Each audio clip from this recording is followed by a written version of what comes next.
My name is Lillian Carter. I own Carter Colors, a company that's made a big splash in the world of art supplies. I've worked my butt off to get where I am, and at 35, I felt like I was on top of the world. It was at a trade show in New York where my life took a turn that I hadn't seen coming. Walking through the crowded venue, I could hear the buzz about the latest trends in art materials. That's where I bumped into Ethan Gray. You could say he was famous, or more like infamous, in the art circles. His paintings sold for thousands, and his personal life filled just as many gossip columns. Lillian Carter, right? Ethan's voice cut through the noise as he approached my booth, his eyes scanning the vibrant display of aerosol paints. That's me, I replied, extending a hand. And you're Ethan Gray. Seen your work, heard a lot more. He flashed a grin, his gaze still lingering on the cans. We ended up talking over drinks after the show. Ethan was charming, no doubt about it, and he knew how to make a girl feel like she was the only one in the room. So, Lillian, how'd you get into this gig? Ethan asked, swirling his drink. Started in my garage. Just me, some paint, and too many ideas. Now it's this, I said, spreading my arms wide. What about you? Always a painter? Kind of fell into it, he shrugged. But let's talk more about you. Your stuff's everywhere. Bet you're killing it. The conversation flowed as easily as the drinks, and by the end of the night, I was pretty taken with him. Ethan wasn't just interested in my business, he seemed genuinely into me. It was refreshing, considering most men were either intimidated or just wanted to talk shop. A few months flew by, and Ethan was everywhere I was. Art shows, gallery openings, you name it. He always made sure he was seen with me, and I won't lie, I liked the attention. One evening, as we closed down a particularly successful gallery event, Ethan pulled me aside. The room was buzzing with the last few art enthusiasts, but he had that look in his eyes that said he needed to talk. Lillian, these past months with you have been incredible, he started, his voice low. You're amazing, you know that? I blushed, feeling a mix of excitement and nerves. Thanks, Ethan. I've enjoyed it too. A lot. He took a deep breath, his hand finding mine. I don't want to just date, Lillian. I'm in this. All in. What do you say? The question caught me off guard. Here was a man who'd been the talk of the town, known for his fleeting romances, and he was looking at me like I was his next masterpiece. I say, let's do it, I replied, my voice steadier than I felt. That night, Ethan asked me to marry him in a way that was both shocking and utterly perfect. It wasn't long before we were planning a wedding that was bound to be as colorful as my paints. After our whirlwind wedding, which was the talk of the town, Ethan and I moved into a spacious new house that I had picked out, imagining kids running around, their laughter filling up the halls. It was a big step, buying that place, but I felt it was right. It felt like our future was starting to take shape right before my eyes. To sweeten our new beginning, I surprised Ethan with a sleek new car. For all the times you'll drive back from your studio, all inspired and messy, I joked as I handed him the keys. He laughed, hugged me tight, and said it was more than he deserved. I got one for myself too, so I guess we both deserve the best, I shot back with a grin. Ethan continued working out of his old studio across town, despite my suggestions to set one up at home. Babe, I'm a creature of habit. That old studio, it's got the vibes, the history. Can't just leave that behind, he'd explain every time I brought it up. I didn't push it, I respected his space and his process. Plus, I was busy too, launching a new store downtown, expanding Carter Colors. One evening, as we were relaxing on our back porch, Ethan brought up a new project he was dreaming about. Lil, I've got this idea, something big. But I'm a bit strapped right now, he said, looking out into the yard, his voice unusually hesitant. What kind of big? I asked, intrigued. A new series of paintings. Different from anything I've done before. I want to experiment, push boundaries, he explained, his eyes lighting up as he spoke. That sounds amazing, Ethan. So, what's holding you back? I leaned in, always excited to see him passionate about his work. Funds, babe. It's a costly venture, and I'm a bit tight financially. I need $100,000, he admitted, scratching the back of his head. Without a second thought, I replied, "Why didn't you just say so? Let's finance it." "Lillian, you are incredible. Seriously, the most generous woman in the world," he said, his voice thick with emotion. I brushed off his praise with a wave of my hand. "Stop it. Just go make those masterpieces." The money went into his account, and soon after, Ethan's project kicked off. We'd go to his exhibitions together, and it was hard not to feel proud as I watched him talk about his art, the crowds hanging on his every word. I felt like we were a power couple, making our marks in our respective fields. One night, after an especially successful opening, we celebrated over dinner. "You see, Lil, this is all because of you. You inspire me," Ethan said, reaching across the table to squeeze my hand. "Nah, it's all you, babe. I just provided the canvas, you're the one making the magic happen," I replied, squeezing back. "But seriously, I don't know what I'd do without you," he continued, his gaze intense. "Let's not find out, okay?" I joked, trying to keep the mood light. As we clinked glasses, I felt like everything was falling into place. The night of Ethan's birthday was supposed to be perfect. I had everything planned down to the last detail: dinner at one of the city's most exclusive restaurants, followed by a helicopter ride over the glittering skyline. I wore my favorite red dress, the one Ethan said made me look like $1,000,000. I arrived early, a bundle of nerves and excitement. The maitre d' showed me to our table, a secluded spot with a view of the city lights. I ordered a glass of wine and waited, my heart pounding with anticipation. Half an hour late, Ethan finally walked in, but not alone. My heart sank as I saw him enter with a young woman on his arm, laughing at something he'd said. My stomach churned as they approached the table. "Lillian, I need to talk to you," Ethan said, his voice serious all of a sudden. I looked from him to the woman, my eyes wide. "This better be good, Ethan. Who's this?" "This is Lana," he introduced her, and she gave me a small, almost mocking wave. "Look, Lillian, I'll be straight with you. I've fallen for Lana. We're in love, and I'm going to marry her." His words hit like a punch to the gut. Lana, standing a bit too close to Ethan, looked at me with a smirk. "Sorry you had to find out this way," she said, her tone anything but apologetic. Ethan handed me an envelope. "I've filed for divorce.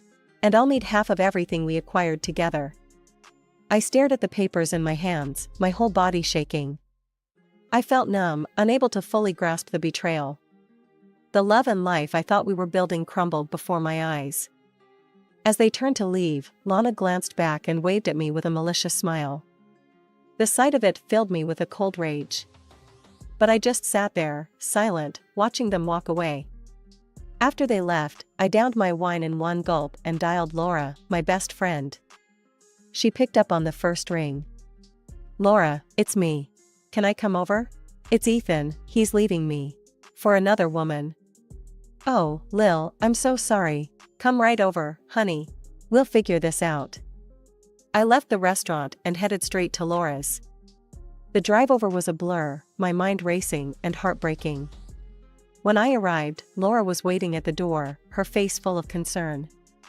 Inside, we sat on the couch, and I poured out the whole sordid story. Laura listened, her face growing angrier by the minute. "He wants what? Half of everything? That no good, two timing." "Yeah, the house, the cars, even the new store," I said, my voice hollow. "I bought all that thinking we were building a future. We need to fight back, Lillian. This is outright theft." Laura's outrage mirrored my own. "Let's find someone who can dig up dirt on him. If he's been planning this, who knows what else he's hiding." That night, I slept at Laura's place, my dreams a chaotic swirl of betrayal and whispered plans of revenge. The fight was just beginning, and I was ready to claim what was rightfully mine. The next morning, we were running on adrenaline and caffeine, ready to set our plan into motion. We found a private detective named Hank through a recommendation, and we wasted no time meeting him to discuss our situation. "Morning, ladies. What brings you to my part of town?" Hank asked, his office cluttered with files and old coffee cups. Morning, Hank. We've got a bit of a situation. My soon-to-be ex-husband, he's pulled a fast one on me. I began, trying to keep my voice steady. Laura jumped in, her voice firm. We need dirt, Hank. The kind that sticks. This guy's been playing my friend here for a fool, and we're not about to let him get away with it. Got it. Names, places, any details you've got. I'll start digging. Hank's fingers flew over his keyboard as we provided him with everything he needed. Over the next week, Laura and I were on edge, waiting for any news. Finally, Hank called us back to his office, with a grim look on his face. Found more than I bargained for, he said, handing us a thick file. Your guy, he's been seeing this mistress of his for months. Fancy trips, expensive gifts, and yeah, that new apartment on the coast? It's in his name, bought with your money. The betrayal stung anew, but now it was mixed with a fiery anger. Can we make this public? I mean, legally? I asked, thumbing through the documents. Laura, ever the strategist, had another idea. Wait, my cousin's a producer for that morning talk show, Daybreak Delights. What if Lillian goes public there? A live tell-all? Perfect. Let's burn his little castle down with the truth, I agreed, feeling a surge of empowerment. We arranged for me to appear on the show. The night before, I was a bundle of nerves, but Laura stayed on the phone with me, rehearsing what I would say. The morning of the show, I sat across from the host, a sympathetic woman named Marcy. Today, we have Lillian Carter, who's here to share a troubling personal story involving deception and betrayal. Lillian? Taking a deep breath, I looked into the camera. Thank you, Marcy. Yes, I'm here because I believe in standing up against deceit. My husband, whom I trusted with my heart and my finances, has been living a double life. With my money, he funded his affairs and lied about his business ventures. The host interjected, and you have proof of these claims? I nodded, passing over the documents Hank had compiled. Receipts, bank statements, even property deeds. All funded through the money I gave him, believing in his integrity. The response was immediate.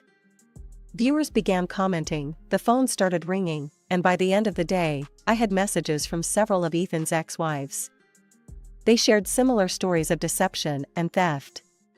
Bolstered by public support, I filed a lawsuit against Ethan for fraud.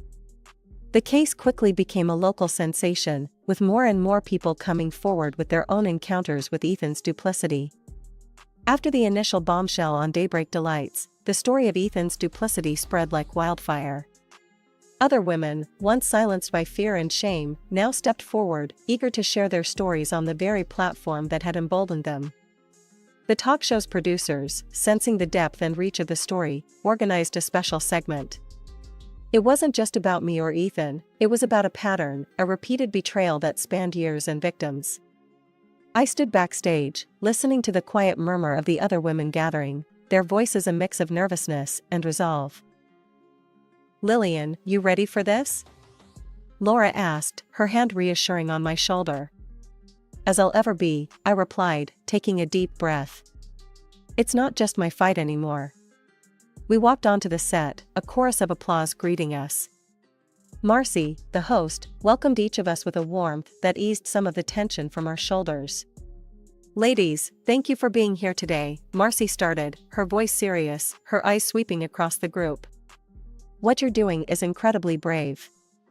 Lillian, can you introduce us to these courageous women? With a nod, I turned slightly to address the audience, both in the studio and beyond the cameras. These women, like me, were charmed by a man we thought we knew. But behind the love and promises were lies that cost us more than just broken hearts.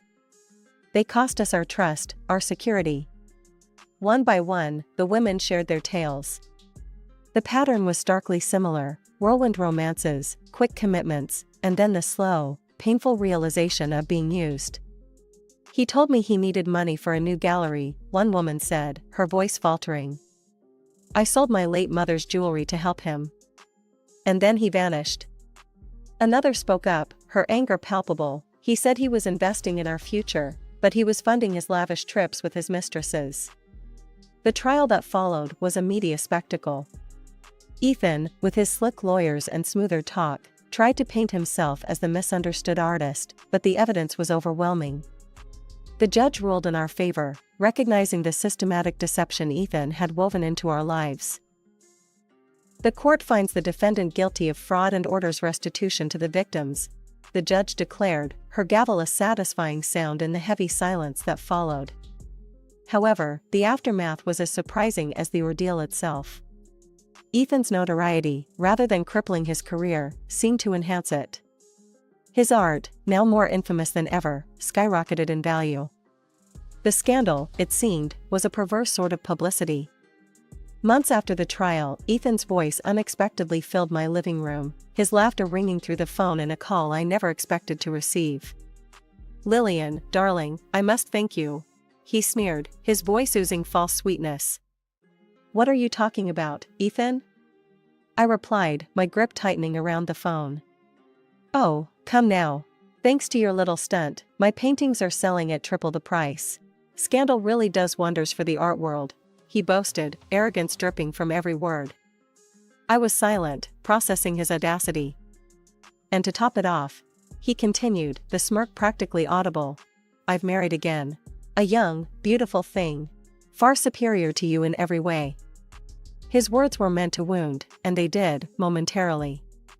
But as he laughed and hung up, a fire built inside me. Hank called on time, at a time when I was considering new ways to get back at Ethan. "Lillian, you're gonna want to sit down for this," Hank's voice was thick with urgency. "What's up, Hank? What did you find now?" My heart skipped a beat, wondering what bombshell was left to drop. "It's big, Lil. I mean, career-ending big for Ethan. Meet me as soon as you can," he said. I agreed, curiosity and a twinge of that old, familiar rage stirring in my belly. At Hank's office, the evidence laid out was undeniable, shocking even to me, seasoned by now in Ethan's capacity for deceit. But this was different. This was massive. Armed with the new information, I couldn't just walk away.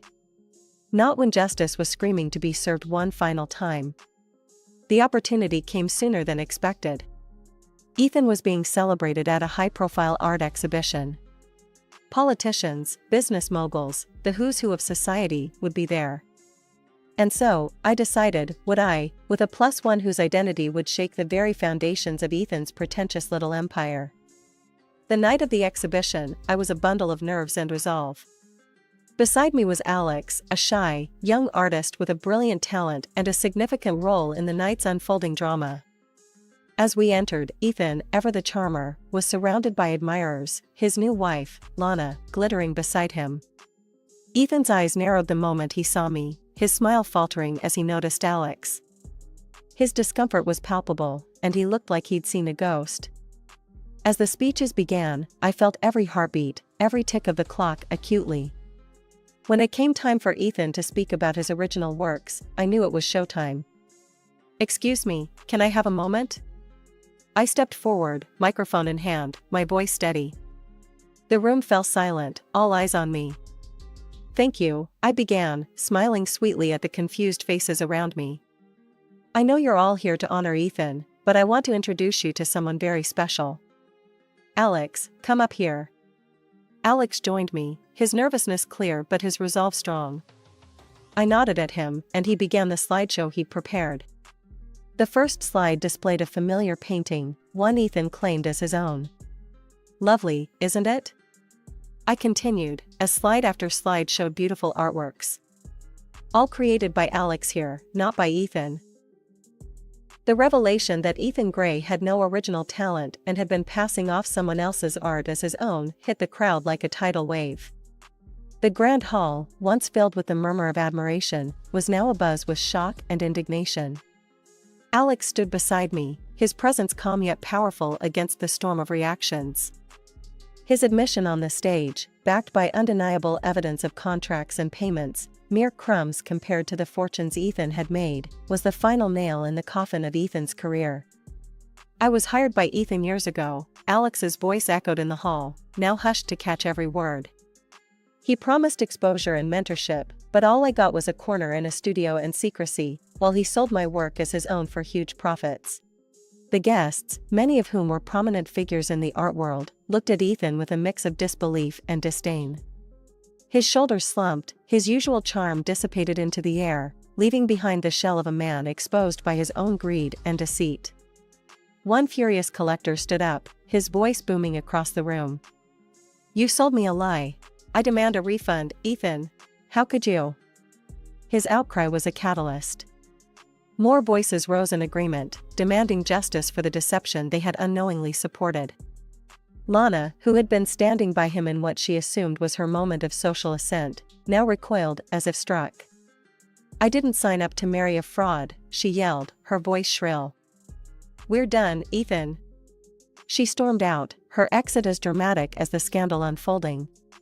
Reporters, quick to sense the magnitude of the scandal, began furiously taking notes, their cameras flashing. The air was electric, charged with the thrill of downfall and the drama of truth unveiled. Seeing an opportunity not just for vengeance, but for rightful recognition, I stepped forward once more, seizing the moment to turn the tide. "Ladies and gentlemen," I began, my voice clear and commanding over the noise. "Tonight has been a revelation not just of deceit but of true talent. This young man, Alex Mercer, is the real artist behind the paintings you've admired tonight." The room quieted, eyes turning to Alex, who stood a little taller under the gaze of the art world's elite. As his agent, I'm proud to present his genuine work, not just for sale, but for the recognition he rightfully deserves. We welcome galleries, collectors, and art lovers to support true talent, unshadowed by deceit. The shift in the room was palpable. Curiosity replaced shock, and several gallery owners and art dealers approached us, their expressions one of intrigue and respect. "Mr. Mercer, could we discuss potential exhibitions?" one gallery owner asked, her tone eager and genuine. "Absolutely," I replied, smiling at Alex, who was finally receiving the recognition he deserved. As the crowd began to buzz with positive murmurs and discussions of potential deals, I looked over at Ethan, now a bystander in his own downfall. His empire, built on lies and exploitation, had crumbled. 4 years had flown by since that explosive night at the exhibition. Life, it seemed, had settled into a rhythm more beautiful and fulfilling than I ever could have imagined. Alex and I, now not just partners in business but in life, had woven our paths together. The morning light filtered through our bedroom window, casting playful shadows on the wall. Alex, already awake, was sketching by the window, his fingers moving deftly over the paper. Our little boy, Max, was already sitting at the table, munching on his breakfast. "Mommy, look." Max held up his crayon masterpiece, colors sprawling across the page in wild abandon. "That's amazing, buddy. You're gonna be just like Alex," I said, ruffling his hair. Alex joined us, placing a kiss on my head and then on Max's. "He's got your creativity, Lillian. We might have a little artist on our hands." Life had indeed been kind, but it wasn't just our family flourishing. Alex's career as an artist had skyrocketed, his genuine talent now recognized and celebrated far and wide. And me, stepping into the role of his agent, I found a passion for advocating and nurturing real talent, something that gave me a deep sense of fulfillment. As we sat at the breakfast table, the phone rang. I answered, still smiling from our morning banter. "Lillian Carter," I greeted. "Lillian, it's Diane from Galleria Moderna. We just wanted to confirm Alex's solo exhibit next month. We're expecting a massive turnout." "That's fantastic, Diane. We're all set on our end. Alex has some incredible pieces ready to go," I replied, my heart swelling with pride. After the call, I looked over at Alex, who was now helping Max with his crayon choices. "Another packed house expected, Mr. Mercer. Seems you're the man of the hour, yet again." Alex chuckled, wrapping an arm around me. "Only because I have an amazing agent. And the best family a guy could ask for." Our lives were a stark contrast to the chaos that had engulfed Ethan. Plagued by lawsuits from galleries, museums, and private collectors, his world had crumbled.